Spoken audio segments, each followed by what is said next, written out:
एक शाम प्राची टीवी पर सीरियल देख रही होती है। तभी उसकी सास वहां आती है। अरे सीरियल में तो ऐसे मग्न है जैसे आज रात का खाना पड़ोसी आकर बनाएंगे। मुझे पता ही नहीं था आपने अपने बेटे की शादी पड़ोस में भी की हुई है। हैं? मतलब? मतलब इस घर में सारा काम बहू ही करती है, आप तो सिर्फ खर्राटे मारती हैं। अच्छा जी, फिलहाल तो तुम आराम फरमा रही हो, चलो जाओ, ये मेरे टीवी देखने का समय है। आहा, इसीलिए मुझे भगाया जा रहा है। सॉरी, अब तो बिल्कुल नहीं जाऊंगी।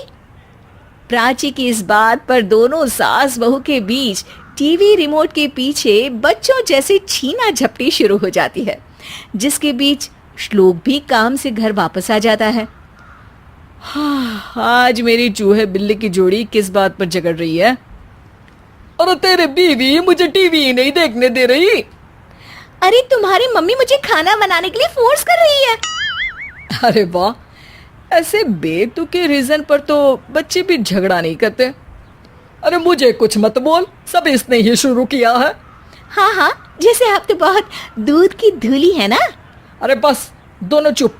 प्राची जाओ, खाने की तैयारी करो।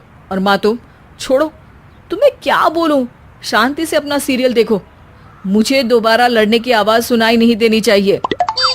ऐसा बोलकर श्लोक वहां से चला जाता है, जिसके पीछे पीछे प्राची भी कुछ न कुछ बड़बड़ाते हुए रसोई में चली जाती है।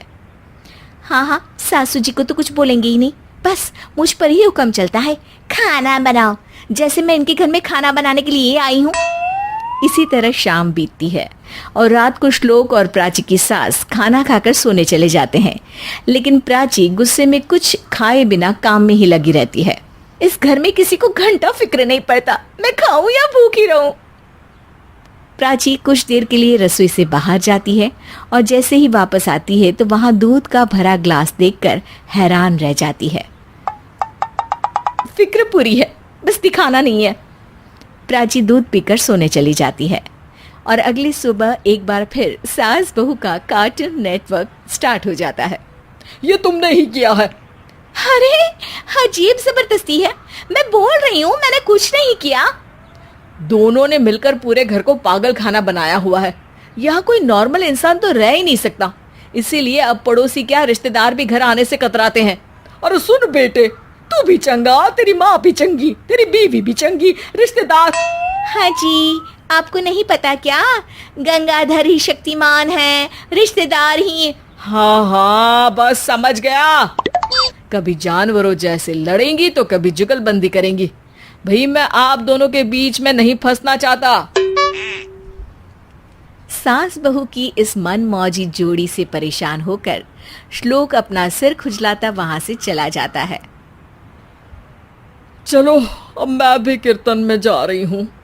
इस पर जैसे ही सास कमरे में अपना पर्स लेने जाती है तो वहां नाश्ते की प्लेट रखी देख मुस्कुराने लगती है और नाश्ता करके घर से बाहर निकलते हुए कुछ पैसे टेबल पर रख जाती है, जिसके कुछ देर बाद सिलेंडर वाला घर आता है।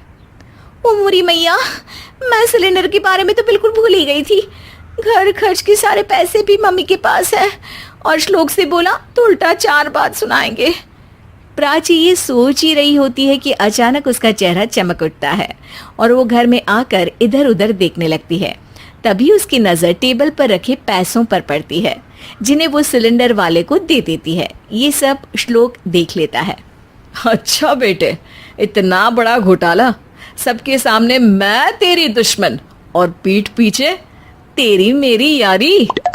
इस पर श्लोक एक प्लान बनाता है और शाम को सब एक साथ बैठे होने पर बोलने लगता है। माँ, तुम दोनों की बहुत लड़ाई होती है, इसलिए मैं सोच रहा हूँ कि प्राची को उसके घर छोड़ाऊं, इससे वो भी खुश रहेगी और तुम भी। अचानक श्लोक की ये बात सुनकर सास बहू शौक से उसकी तरफ देखती है। अरे ऐसे कैसे घर छोड़ाओगे, मुझे कहीं नहीं जाना। अरे तुमने बोला नहीं पर मैंने सुन लिया, तुम्हें मम्मी के साथ रहना अच्छा नहीं लगता, मुझे पता है। अरे वाह, अरे जब बहू खुद कुछ काम बोले तो वो तुझे सुनता नहीं, और अब जो इसने बोला ही नहीं वो तू समझ गया। जब उसे नहीं जाना तो फिर जबरदस्ती क्यों कर रहा है? अच्छा, फिर आपको मौसी के घर छोड़ाता हूँ, बस अब आप दोनों एक घर में एक छत के नीचे नहीं रह सकती। मैं इस टॉम एंड जेरी की जोड़ी को और नहीं झेल सकता। है? ऐसे कैसे नहीं रह सकते? तुम्हें इतनी दिक्कत है तो तुम्हारा बोरिया बिस्तर पैक कर देती हूँ, लेकिन मम्मी जी कहीं नहीं जाएंगी। बिल्कुल यही सुनना था मुझे। अगर दोनों में इतना ही प्यार है फिर हर वक्त ये लड़ाई का नाटक क्यों करती हो? देखा मैंने कैसे माँ किचन में दूध रखती है और तुम उनके लिए कमरे में नाश्ता रखती हो, और कैसे वो पहले ही तुम्हारी दिक्कत समझकर घर में पैसे रखकर बाहर जाती है।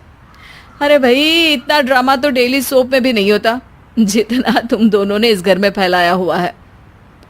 तू हमें टॉम एंड जेरी बोलता है ना, तो याद कर वो दोनों भी एक दूसरे को बाहर वालों की बुरी नजर से बचाने के लिए हमेशा सबके सामने लड़ते थे, लेकिन अकेले में दिक्कत के समय मदद भी तो करते थे। बस हमारा रिश्ता भी कुछ ऐसा ही है। और वैसे भी अगर सास बहू में तू मैं नहीं होती तो दुनिया वालों को कहानियां कैसे मिलेंगी?